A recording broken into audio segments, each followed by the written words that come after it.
Welcome to the Navik Gaming Podcast, where it is our mission to explore the business and future of video games. We bring together the industry's brightest builders, investors, and thinkers to keep a pulse on current events, dissect emerging trends in games, share lessons learned, and have a great time.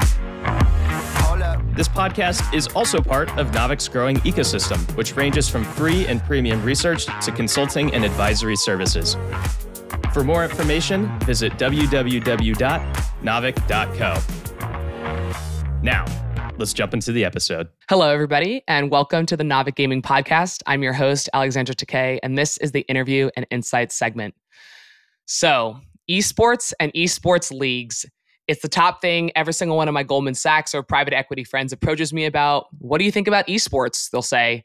And it's usually first from a point of like utter fascination that it exists, and B, this misconception that esports is an incredibly lucrative business. The other day, my real estate professor told me that his golf buddy asked him to invest in this thing called Team Envy. He was like, so you know games, and what is this Team Envy, and should I do it? And so beyond that being a little bit of a boomer giveaway, it's honestly a good question. I've had some longstanding personal opinions on the esports business, its margins, its P&Ls, and the overall purpose in the games business, especially given my experience on the Overwatch League. And so today we're going to be talking about one of these leagues, albeit it's not a city-based league, and how to bring esports organizations to positive net income and what responsibility esports has in shaping a healthy gaming community. And so to do so, I'm incredibly honored to have on Nicole LaPointe Jameson, the CEO of Evil's Geniuses, an esports organization that actually has its roots back in the 1990s as a Quake Clan in Canada. And so today it's a group with over 14 million followers across the globes with partners like Ultra Gear, Peak 6, Chevron, and Secret Lab. It probably has one of the most diverse creator collectives I've ever seen, around like 50% female with a surprising number of minority groups represented. I hate to say that that's a surprise, but it is. And holds franchising across games like Valorant, CSGO, and Call of Duty. And so I'm super excited to chat, and welcome to the pod, Nicole. Thank you so much for having me, Alex. It's exciting to be here and hopefully share some of the hard truths, but change your mind on some of the not truths of our space. Very nice. Yes, I'm definitely of the. I'm in the skeptic. I'm in the skeptic category. You know what? I'm in the skeptic camp too. But the good news is there's a lot of opportunity to still be uncovered and developed. So don't worry. We'll get into it. All right. So I've given EG a little bit of a standing ovation in the intro, but I would love for you to tell me a little bit more about your background and how you came to run EG. Yeah. So I guess at face value, a quick Google would show you I worked in investing for a PE firm, which is kind of the boring answer of how I came to EG. So I bear with me editorializing, but I'm going to go back like 15 years to a little girl named Nicole in Connecticut, who actually was born without fully formed Achilles tendons. So I was in walking therapy, wheelchairs, surgery, the whole gambit until about middle school, until I had bilateral Achilles tendon extensions. And I swear this strange tangent is relevant because unlike other little kids that made friends through team sports or gym class or recess, I was the kid who had to try to convince other kids to play board games with them in the nurse's office. And that love of gaming as the only way I could socialize and engage with my peers, like truly, was like the impetus for something that became a personal passion throughout my entire life. Now you jump ahead 20 years. I'm working for an investment firm focused predominantly on distressed asset turnarounds, which is just like the unsexiest of the unsexy things that need a lot of help, as well as managing, very excited early on in my investment career, managing my own portfolio in tech, AR, VR, as that was what was really exciting at this business stage and where we invested at this time. And then soon enough, this esports organization came to us, not EG, but one of our current competitors. And I remember looking at it and going, this makes no fucking sense. like, what is this? But to be fair, we're never venture, right? We are not investing in the flyers. We're investing in areas that we saw opportunity to actually add value, optimize, and grow. And usually longer haul investors. Peak 6 investments run by Matt and Jenny have a lot of background in sports, a lot of background in financial services, and they tend to hold more evergreen investments. So esports didn't make sense. But once you're on the radar of here's people that look at esports, oh my God, the floodgates opened. More and more teams were like, this doesn't make sense, doesn't make sense for us. And then right as rain, a little business called Evil Geniuses came to us, and it looked very different from the rest of the esports teams we looked at. They had no CEO. They had no leadership at all, actually. It was 6 dudes who were all kind of frat brother friends from University of Washington who essentially came and were like, listen, this is a brand that has existed for over 20 years and is beloved and deserves to continue to survive. Because if you think about the tech changes, the accessibility, the connotations of gaming, for one brand to survive for 20 years, the passion of that community is valuable. But we also haven't paid payroll in 2 years. We're kind of squatting in a facility in Redmond, Washington, and we just have a Dota team and everyone's grumpy. And not to sound totally lame, but that's when your distressed asset turnaround brain goes, that's right. This maybe makes more sense to me. Because all the boring back end business, I'm going to come in. I love the space, right? I'd been a fan of one of the EG fighting games players, Hello Kitty Ricky, for some time. So I knew the brand. Loved gaming. I'm like, I can add value. All the crappy backend stuff, throw me in there. And what started as let's come in, let's stabilize and build.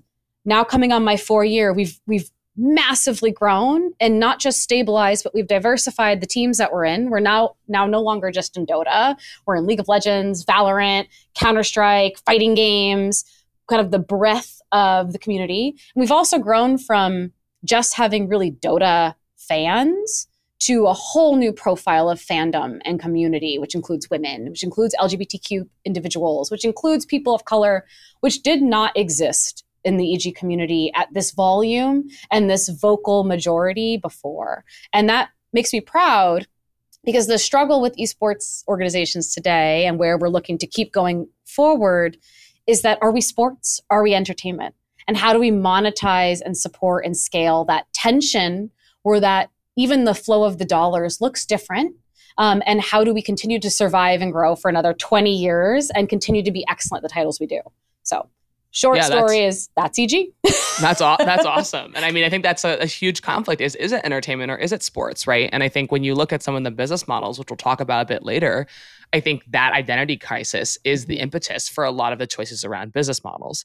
And so before we jump there, right, I know that, because we've talked before, but I wanted you to explain a little bit more about the pillars of business and the mission of EG. We talked a little about its history. It's how it originated as 6 dudes who were like a brand. They were playing Dota, but no one's getting payroll, right? But now it's more evolved into not only an esports organization that sponsors teams across a variety of PvP titles, but it also has a sort of like triple bottom line impact as well. And so can you share a little bit more about what is the mission of the organization in addition to its profitability enterprise?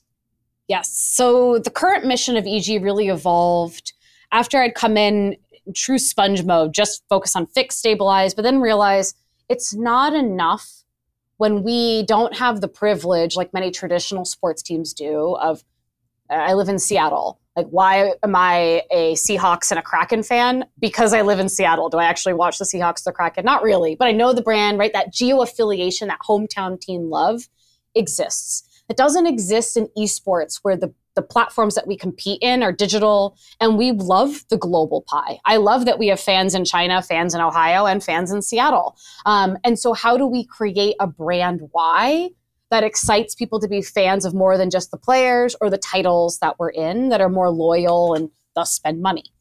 And so realizing we had to not just create a brand purpose that trickled to our operations, but then really what sparked this particular thesis we've owned and run with was when we were looking at expanding some of our titles and changing players, coming from not the esports space, I assumed it operated more like sports. Give me the reports, tell me what the scouts say, let's figure it out.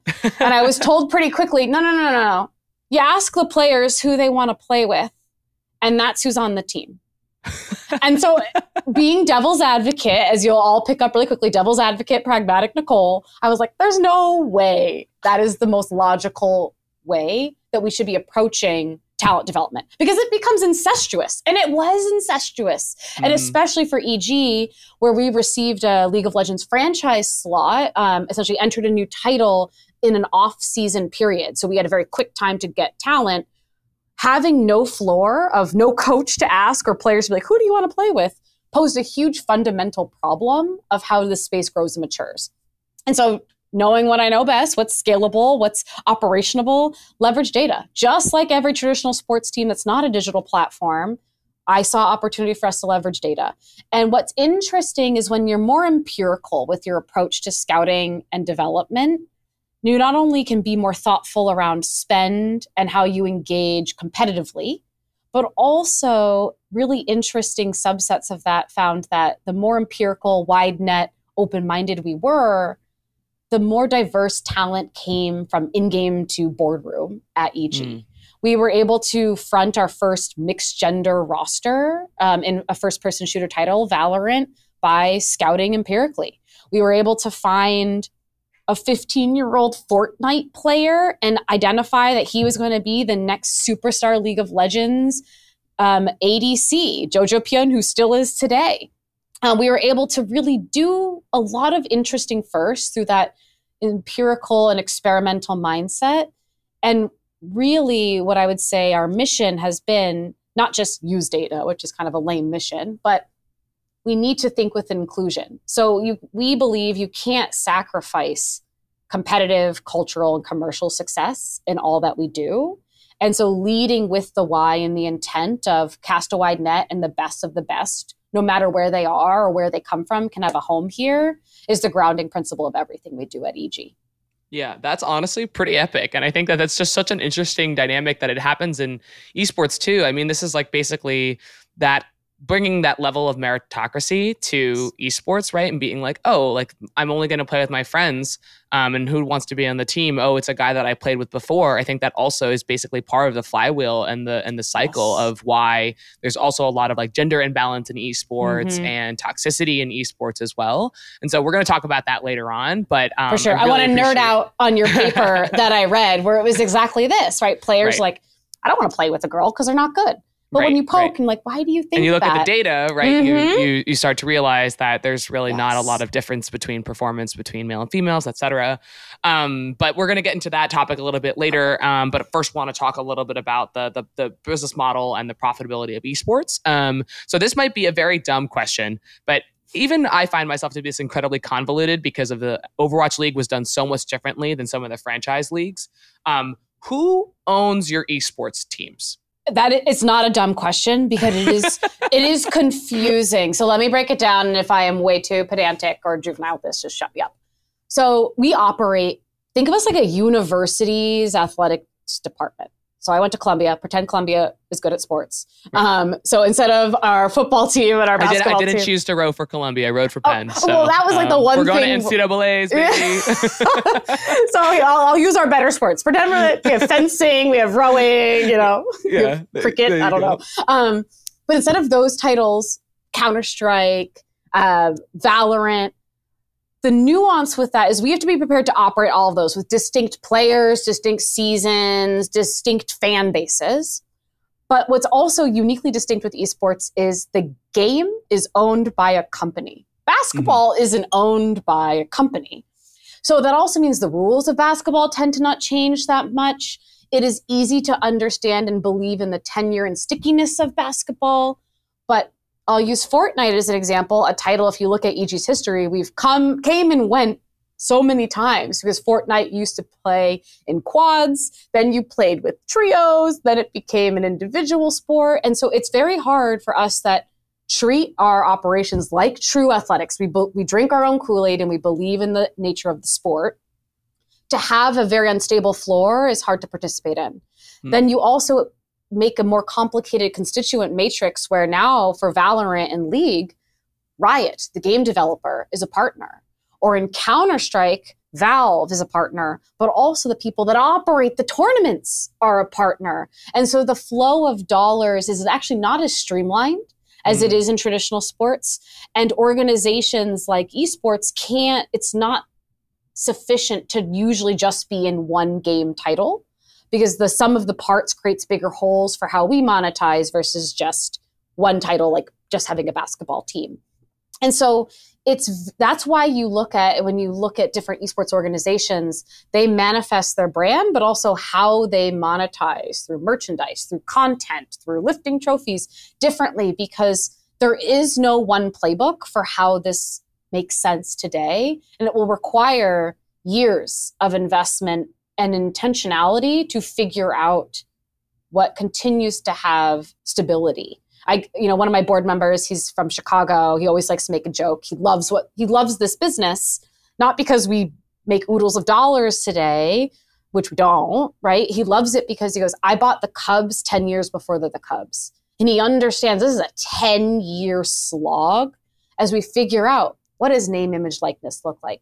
What does IP ownership look like? What does media rights look like when you're digital? There's a lot of open-ended questions that the good news is there's very brilliant people trying to figure out and solve and push forward, but this isn't a venture, let's have great dividends in 2 years fix whatsoever. Right. And so right now, you don't have specific individual team owners in the same way that the Cubs are owned by a specific individual.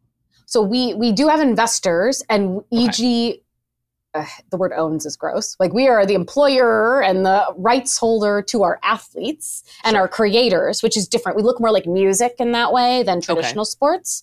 And we run as a business owned by predominantly Peak Six Investments. But it's the games that we play on, we do not own. Sure. Of course. Yeah. Absolutely. That makes sense. And I think a lot of this is really paralleling a lot of like where my mind goes from the Overwatch League. It's very distinctly different from EG. And for those in the audience who don't know how the Overwatch League was built, but the Overwatch League was built on a geographical model. So exactly trying to tap into this like zeal that, if I were a fan of a team in Dallas, I would also be a fan of a team in Dallas if it were an Overwatch team as well. And then we actually sold the teams to individual owners, much like in a very similar sports league. So this is a very distinctly different model. And that obviously has implications on the business model, et cetera. And so I kind of like want to dive into, though, like you basically came from an investing background and we talked about business models, but I remember from my experience that esports, at least the way that we did the Overwatch League, was a very fixed capital intensive business, incredibly reliant on semi-permanent revenue streams like partnerships and team sales.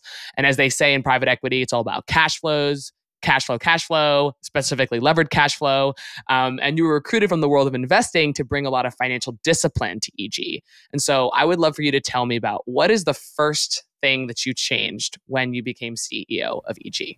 Well, the actual first thing, which is totally ridiculous, is I had to change all of our plumbing and hire a plumber because no woman had ever used our office bathrooms. So that was my actual first business expense, which was ridiculous. But I would say, to answer your question non-cheekily, besides the recruiting and scouting, I saw immediately the understanding and building the empathy of, especially in EG's case, 20 plus years of, we do this because we love it. Everything else be damned. But they were in a spot where like that wouldn't work anymore. The business would go under. And even the word of this is a business was a cultural shift. And creating that vocabulary of, we love our players, we respect them, we treat them as humans, but people make money in sports through trading of players. We must think similarly. We must think similarly in an agility sense, in a volatility management sense. And a lot of those concepts of how do we need to value and spend against the things that matter, that was a cultural shift that was really, it was almost like a house divided, because that also posed, and I have deep empathy, right? People were here because they cared for it, not because they wanted to make money, not because they really understood that if you can't pay players, you're not going to get the best players. And they didn't see those problems, and just creating that awareness took a while. And if EG in the time since 2019, where I had come on, not only has grown in volume of people, but the demographics of who worked for EG have changed significantly. And I don't just mean by gender or creed. At the time, it was people who had it was their first job ever. working in the space, or they'd only worked in esports. Now we have people who have grown up in esports, mostly come from our internship program that matriculate in, but we bring people from traditional sports, from traditional media, from Fortune 500 companies, from consumer product brands, like getting different experience of what business models make sense and best business practices was a huge, huge focus. So then I also changed how we recruited people. Because if I was just going to the same 30 staff in the space, either new ideas would not be coming in. And that doesn't mean we always got it right or did the best thing, but we always did the best that we, with the information we had at that time, and tried to stay very nimble in our approach. Got it. So you've burgeoned the pipeline of the people that come in, mostly to be the impetus for new business model ideas, et cetera, from different industries. And John Needham, actually, the Riot's game president of esports, published an article the other day called "Building the Future of Sport at Riot Games," which talked a lot about like digital goodies and shifting away from the traditional broadcast and media models, which also from my experience hasn't really worked that well. And so he's personally kind of put together this aberration of like, this is the business model that we're going to go with, and this is why it will work. But it kind of, in my opinion, I think it really mostly bolstered my conviction in the LCS, not really in esports as a whole, because of the power of League. As someone who built the pacing and forecasting models for the Overwatch League MTX system, digital goodies is a game, works, but not necessarily across all games. And so what is the business model now for EG? And does it kind of speak to a lot of the points that Needham had kind of written about in his article for the LCS? Yes. And I have to say, not shameless plug, what Riot is doing to be thoughtful and take in the feedback of we have to commercialize differently, as exactly what you said, the media rights and the hopes that linear distribution, like traditional TV, would buy this and understand how to integrate it, and then we'd make money from it. That hasn't panned out. So we have to try something different until it does, because this whole space was kind of built as a reverse triangle. And so how EG's monetization comes in is the top part of the triangle or the pyramid is huge. Awareness. Like this is the thing for people under the age of 35. It is the next movement of pop culture in terms of participation, inclusion, and how especially Gen Z, Gen Alpha just view gaming like music, like fashion. And you see that in the stats, right? Wasn't League, from an average minute audience perspective, like the third most popular team sport for people under the age of 25? Like there's huge markers of continued excitement, engagement, and the creation of multi-generational awareness. But then it's like, how do you build trust and engagement at a deeper level that leads to monetization? That part of the pyramid's being figured out. And so how we have manifested that is in kind of two key ways with a little bit of opportunistic upside on either end. The first is revenue derived from our athletics itself. Some of that is League revenue that comes from what games we participate in, either minimum guarantees, upsides for viewership, upsides for other metrics, anything you would see like in traditional sports, where hopefully media rights and these things that Riot is doing, and John mentioned, those revenue pass through to us as well. And that helps us support the funding of those teams. Prize pool, I feel like, is the beautiful red herring of this space. Everyone loves to talk about amazing prize pool. EG in particular has made over $30 million in prize pool. But most of that goes down to players, because that is the give-get. When we own rights, NIL, the competitive upside has gone historically to the athletes. And that always shifts. There's always some upside there, especially as prize pools and more global events are increasing again. But that's not usually a monetization stream we bank on or plan for. And then, of course, the not surprising pillar is sponsorship. Sponsorship, I'll asterisk, because if I talk to sports people about sponsorship, they're like, yep, sports sponsorship. And if I talk to marketers about sponsorship, they're like, that's just advertising. Because we live in that in-between of, well, what are we sponsoring and what are we selling? And some of it looks like you see with our LG partner, they are the presenting partner of a team. They're integrated in this equipment we use. They're on the jersey. And then you see some of our partners like the work we did with Toomey, where we co-developed an esports travel bag and we sold the bag. So the bespokeness of, it's actually great. I would buy the bag. Okay. It has a little slot for your headset and your keyboard. things that some of the listeners might go, what in the world? But if you have a couple $100 keyboard and you travel 200 days of the year, like our athletes, you care about that nice travel bag.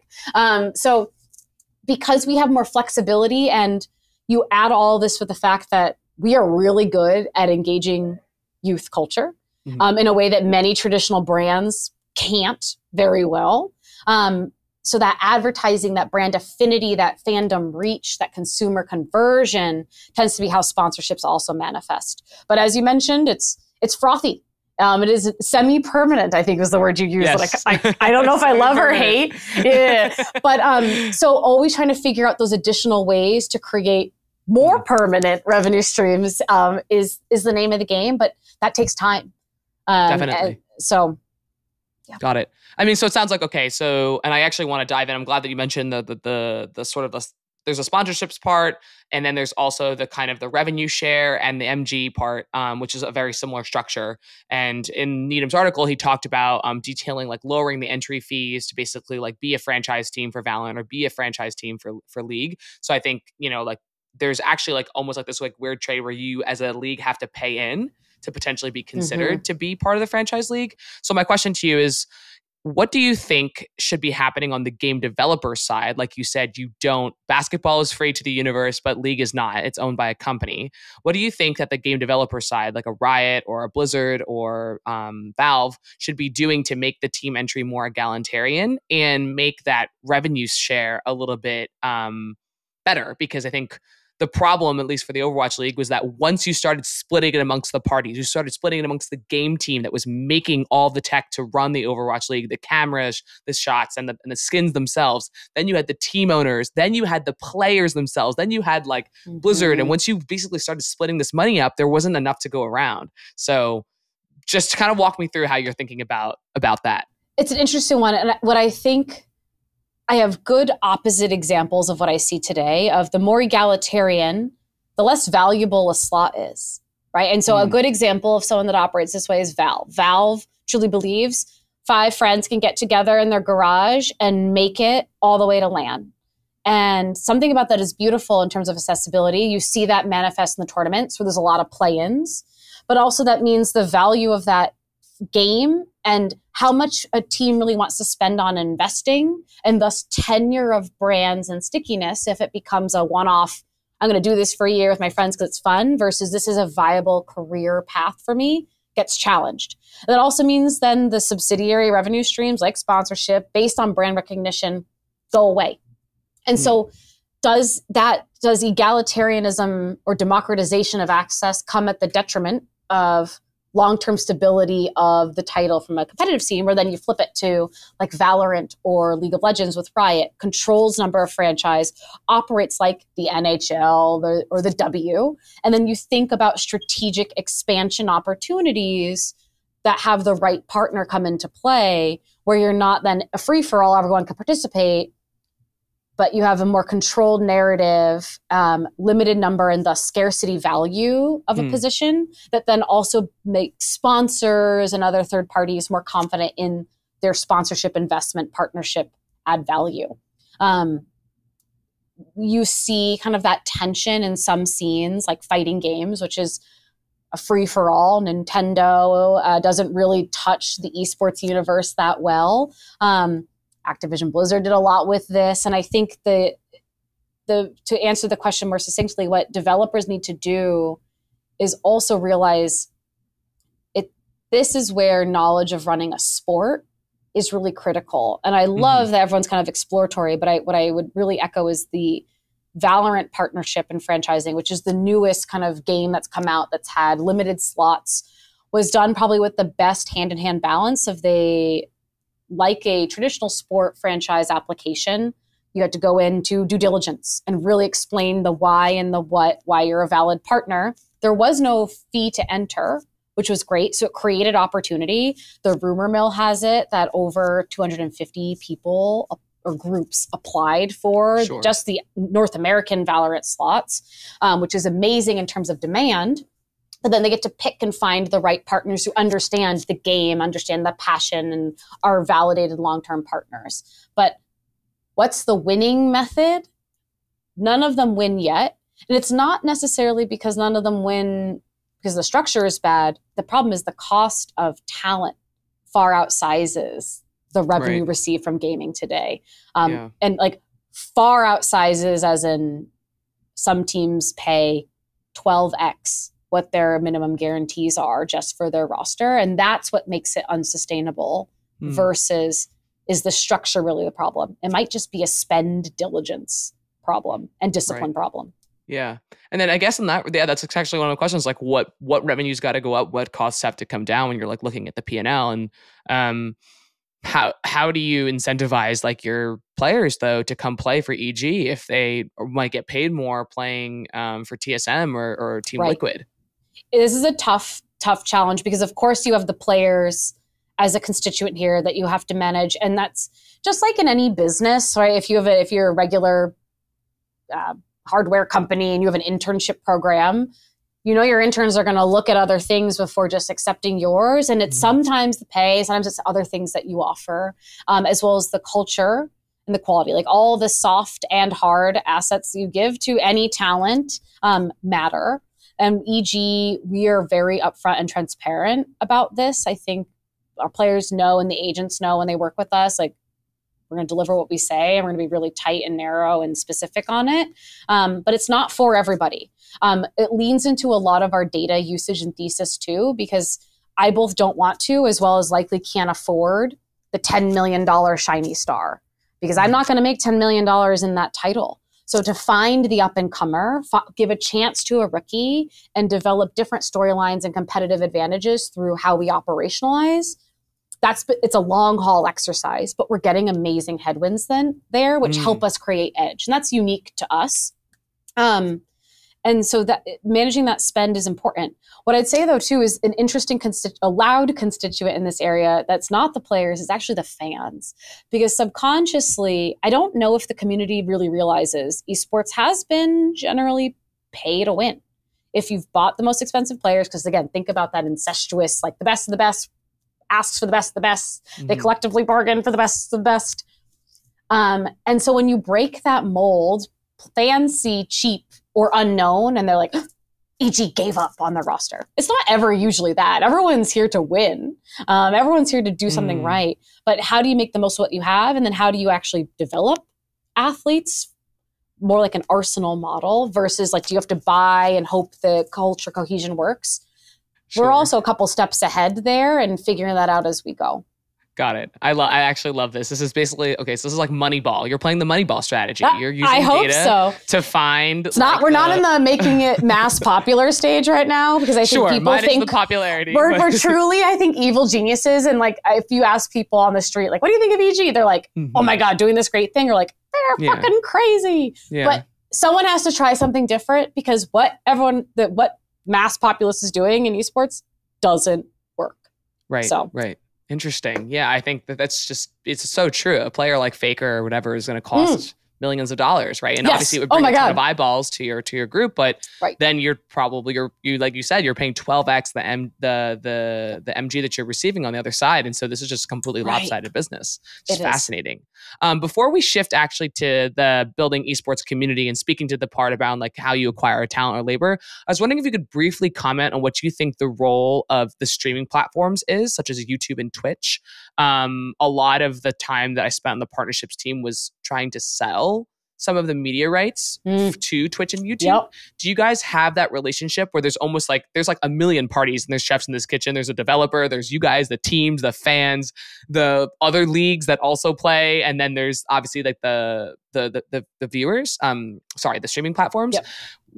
How does that work with you guys in Twitch and YouTube? So especially if you were selling on the media rights there, we got capitalist. Yes. Twitch, well, we have nowhere to go. So basically, Twitch and YouTube realized they own the thing. So why pay people? And I'm like, I respect that, but it sucks. Yeah, I do respect it. I know. And the really ridiculous answer. That's why I wish. And what's interesting, I feel like we're arm in arm with women's sports in the US right now of people watch this. You have to care about it. Who's going to pay to get this fandom loyalty? Is it Roku? Is it YouTube? Is it ESPN2? There's some challenges. As a funny anecdote, actually ESPN2 hosted League of Legends, I want to say summer finals once, but they ran their ads during pick ban, right? Like that how you convert a digital stream experience that has different cadence than linear TV requires some finesse. So people were like, what's happening? And everyone was grumpy. But I think there's definitely some learning, but it would be remiss to not realize this is where like the future of consumers lives and engages, and every brand, all the savvy ones are aware of this and are showing up. And media rights, especially for these streaming services, hungry for content.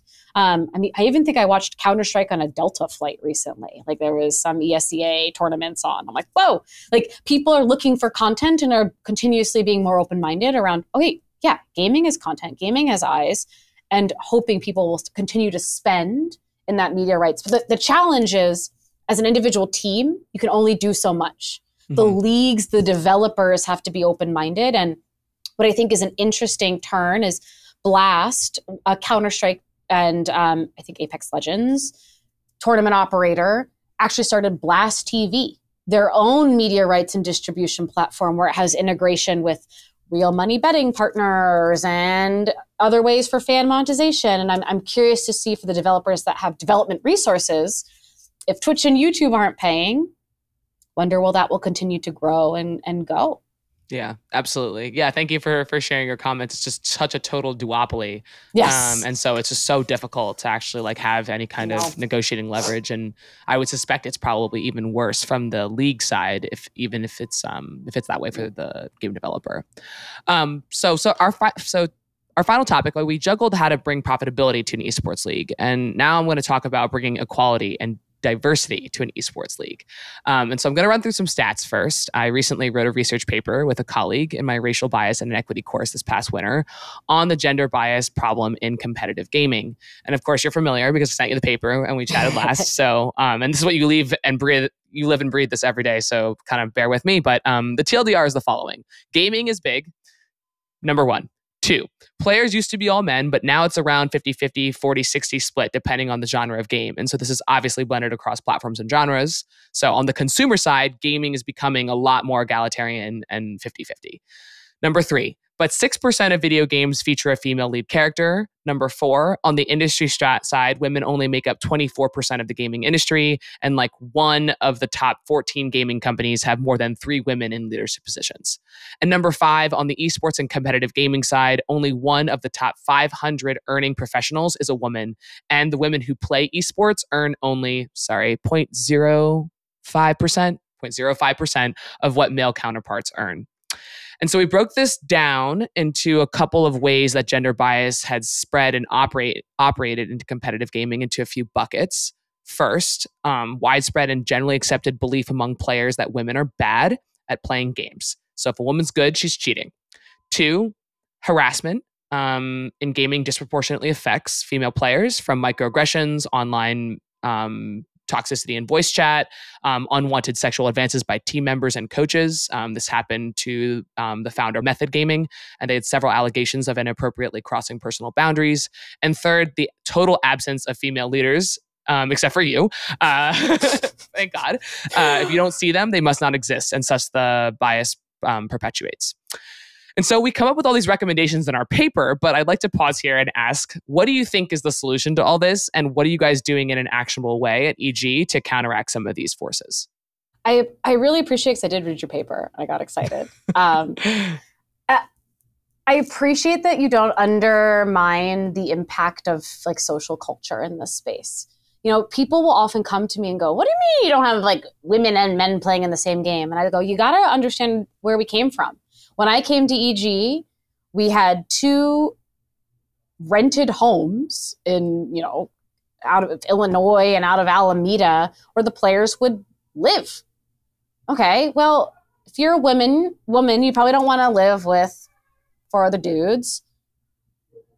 If you're a person with kids, you don't want to live in a house. If you're a person with a pet, you can't live there. Like, the esports wasn't constructed with, and I don't think it was as intentional as it fortunately is manifested, to be gate kept. But it wasn't structured with bringing all people along in mind. It was more like survive and just do versus think about the impact. So a lot of the things we had done Like I ended, no more team houses. I like strongly don't believe in you need to live where you work. I know it's actually an unpopular opinion. Some of my players like, but how will I bond with my team if I can't live with them? And I'm like, go out for coffee like a normal human being and please develop a life. Because when they sleep, when they drink water, when they feel good and have friends that are separate from their work environment, just like any other person, they tend to perform better. And so it sounds very like professionalism 101, but those were a lot of the things we had to put into place to encourage people to apply and want to be a part of EG. So the cultural nuances were huge. Even like goofy stuff, like we had to fire our old jersey vendor because when we had jerseys made for women, so I don't know if like the crest usually is like your team crest is here and the presenting sponsor crest is here, but on a woman, where does that sit? It was like, whoop, can't put that jersey there. And finding a jersey provider that would make esports jerseys at our volume that wouldn't be like, hey, look at my boobs, took some time. We didn't go with an endemic partner. Like, so goofy things from A to Z really have to be thought of differently. Even the fact that like we were actually one of the first esports organizations to have an HR department, and creating an outlet for opportunity is really, it just didn't exist. So we built from zero pretty quickly. And are always learning because the finesse part that we still are always trying to optimize is you need a standard floor, but then you also have to be able to be bespoke by individuals, right? EG has non-traditional athletes besides just women. We have non-binary individuals. We have transgender individuals. We have furries. We have parents with kids. We have people the Candy Crush moms. Yeah. Yes. Like we have like very different, it's not a one size fit all service. And so for our, 90 talent members with a staff of 30, right? We have to be really scaled to support in high volume. And then you add the fact that they're traveling all over the world. It's a lot of work. It requires a lot of intentionality and you have to be thoughtful. And we're not always going to get it right, but we're always going to try to do better. Especially as our athletes and players skew young. Like I feel like my poor finance team, who I tease, they all come from big Fortune 500 companies. And they're like, why does every player ask us how a paycheck works? And I'm like, this is the business that we're in. Like you got to just know day one of an athlete. They're like, what is this? Why do I have to pay Medicaid? It starts from zero and you have to be open-minded. This stuff is hard. So in Palo Alto, my car got broken into the other day. My $3,000 Razer gaming laptop got stolen in Palo Alto. So everybody beware. I lost GeForce 3070 RTX stolen. Everything that I've ever done in like my life stolen.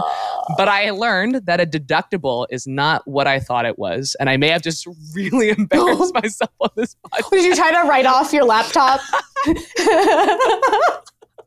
But I think it's really relevant. I think depending on where and when you grew up, you may not have the same financial like education and that kind of stuff. And that's really important, especially as you have young players who might be coming into a lot of money or more money than they had before, right? But they're 14 or 15, they're living in the hype LA TikTok hype house, right? And they have no idea what's going on. 100%. And this is like the controversial part of diversity take. I think we also need to remember that so much of this space, what I think is an amazing underserved diversity opportunity is gaming, because it's very relatively accessible, the social mobility opportunity.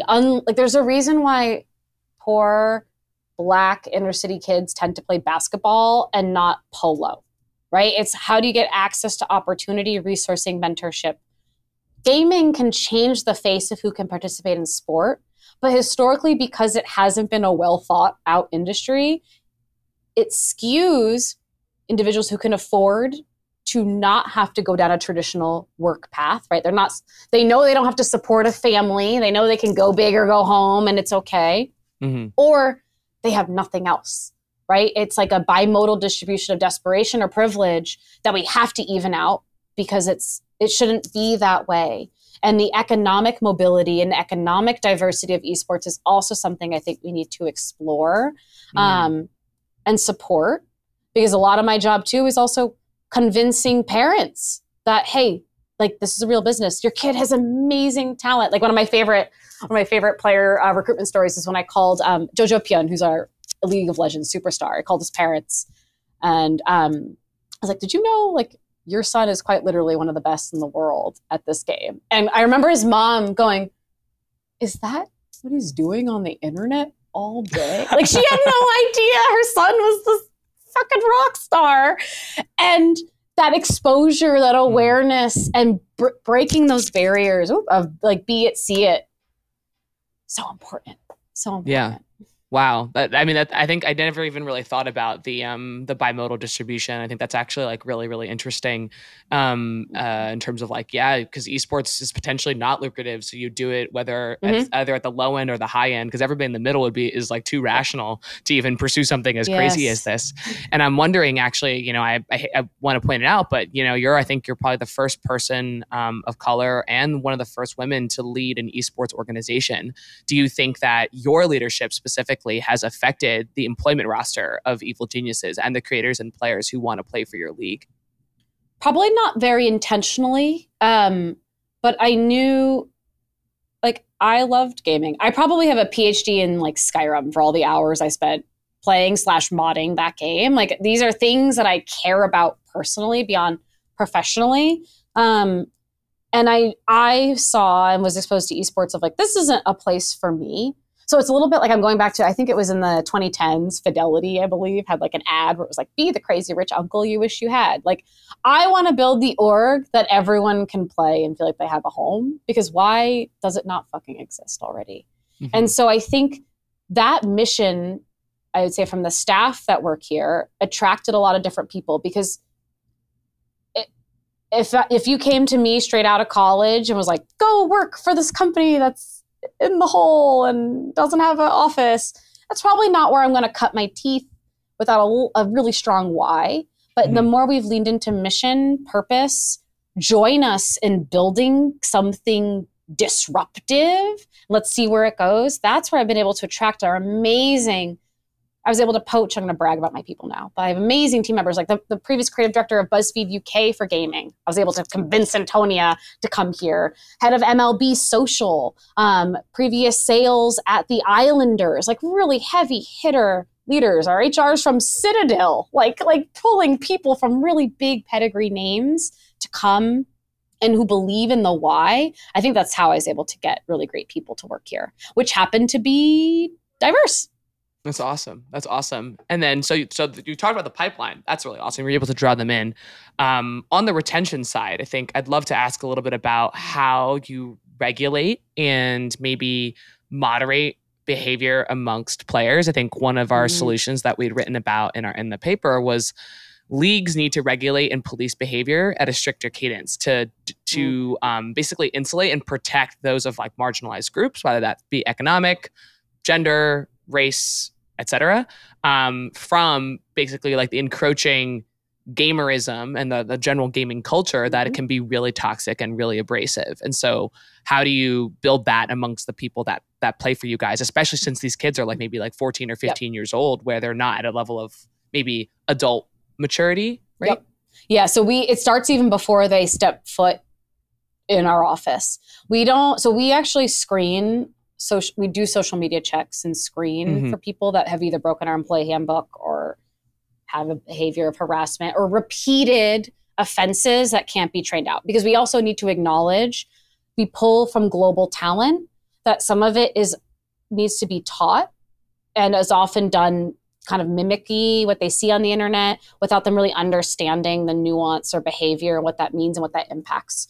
And we also are really clear that this is and it splits the room. Like, not everyone wants to play for EG because we're like, this is a job. You show up for a job, you got to behave like a job. We would never censor what you can say, but if you do these things that hurts your perception, our perception, here's the action we're going to take. It's part of their handbook, part of their onboarding training, part of their twice a year sexual harassment and online behavior training, part of our all hands communications. So like repeated messaging to ensure we're very thoughtful. And it's usually when we see that someone can't change behavior, because if we said no to everybody in the universe that ever made a mistake once on anything, no one would work at EG, right? Like no one would have a job because everyone's made mistakes. But it's those who repeat that behavior or have bad intent that we see, that's when we have to act. And so infamously, I've made a lot of personnel changes on staff and player and creator side because of behavior. And I think even behavior behind the scenes that people don't see, internal comms, right? It's people love to make guesstimates of what happened here. Oh my God, this was this. And did they know? As soon as it kind of fills out that scorecard, we take unilateral action because we can't, in good faith, claim to be making a better space, but not own our own house in that area. Right.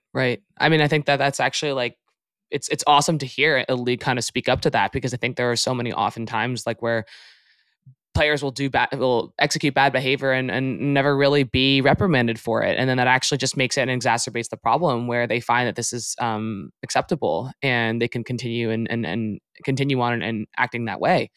But I now have like also in that same vein, kind of a tough question for you. And obviously we spoke on the phone about this. Sometimes our fellow females on Twitch don't actually make this easier for us, and they actually might perpetuate a stereotype. When you have female players that come, and again, like you said, they're global, they might be acting a certain way, they're mimicking, right? What do you do in a day-to-day to change potentially some of that behavior? Or do you kind of screen those people out and those people are not really like what EG is looking for? The answer tends to be the same. Everyone goes through the same kind of expectation setting. We modulate a little differently, not just even by gender, but for our creators and our athletes in this way. Our athletes is you come here for your athletics. So if your motivations, intent, work ethic, expectations of how you should show up are different than a pro athlete, you're probably not going to be here for very long because you're going to be unhappy and we're going to be unhappy. And we're pretty consistent in that communication and expectation setting and support. On the creator side, where especially their brand and their representation is how they monetize, how they grow, we love self-expression. Like I love that we have hired individuals that push boundaries and share narratives. So making sure, similar to my answer before, like before they even get in the door, we're aligning of here's our vision, our mission, our values. Are you here to uphold those? And if so, let us help you run wild. Because I'll share like one of my little plushies in the background. Sonic Fox is a non-binary fighting game. Oh my God, prodigy, like just excellent across all fronts. And they are a very like sex positive figure. And sometimes people are like, was that appropriate? And it's like, we knew it coming in. They're not doing anything illegal, unlawful, or they're not harassing anybody. And so we support them showing up as they are in their truth. And we always use it as a coaching and learning moment, and they continue to be excellent. And those are those stories and moments where we're never going to shame someone for being who they are, but we do have to be thoughtful and especially for our creators, understand like their brand and their brand perception is a lot of their value. As grossly transactional as that sounds, it is the truth. And making sure our creators are educated on that and helping them through situations is the best we can do right now. Got it. Nicole, this has been so stunning. And I want to ask you one last question before we wrap up. If there's one thing that could happen in the world of esports that would make your life a lot easier, what is it and why? I wish leagues figured out media rights. Once we can get this in the hands of people consistently, once we're on a regularly understood schedule of how to watch, how to engage, a lot of the barriers to entry for new people, I think, go away. If you have never used Twitch before and you're a 30-year-old who's heard about esports on the golf course with your friends, that's not an intuitive platform. It's more niche. And the more we can make watching and falling in love accessible, everything else will fall and be easier. But I can't do that by myself. I need everyone's help. Right. Yeah, so that's definitely a big one. But Nicole, this has been stunning. Thank you for sharing your journey, what Evil Geniuses is doing. It might be a little bit sneaky, but it's definitely not evil. And so if anybody in the audience is interested in getting in touch with you, either as a player, consumer, how can they reach out to you or your team? Yes. So if you want to apply as a player, I caution you, we welcome everyone's resume, but you feel free to reach out to us on our Discord, and our GMs will politely tell you no thanks. No, I'm just kidding. They will give good feedback as to why or why not. Or you should apply for one of our combines. We're one of the only esports organizations that hosts open combines for most of our titles, which means you can go from Joe to Pro through EG. If you have press, please reach out to press@EG. And if you want to reach out to me on Instagram. And I sometimes respond when I remember to reply, but I usually read everything and I'm happy to engage and chat more. That's awesome. Okay, so on that note, we'll be concluding. Big thank you, Nicole, for coming. Thank you to our listeners. I'll be back in 2 weeks. And so until next time, friends, feel free to hit me up at alexandra@naavik.co if you ever have any questions, comments, or concerns. Would love to hear your feedback. And with that, au revoir. See you next time. If you enjoyed today's episode, whether on YouTube or your favorite podcast app, make sure to like, subscribe, comment, or give a 5-star review. And if you want to reach out or provide feedback, shoot us a note at podcast@naavik.co or find us on Twitter and LinkedIn. Plus, if you want to learn more about what Naavik has to offer, make sure to check out our website, www.naavik.co. There, you can sign up for the #1 games industry newsletter, Naavik Digest, or contact us to learn about our wide-ranging consulting and advisory services. Again, that is www.naavik.co. Thanks for listening, and we'll catch you in the next episode.